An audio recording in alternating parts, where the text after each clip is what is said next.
This model suggests a systematic and sequential approach to software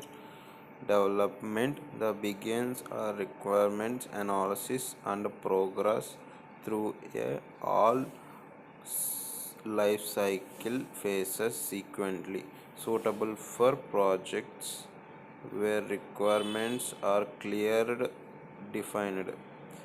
and small and medium term duration, having domain knowledge about requirement and requirement analysis, designing, coding, and testing, and deployment and production, and support and maintenance. And advantages: project under control, non suitable requirement stages, and predefined output every phase,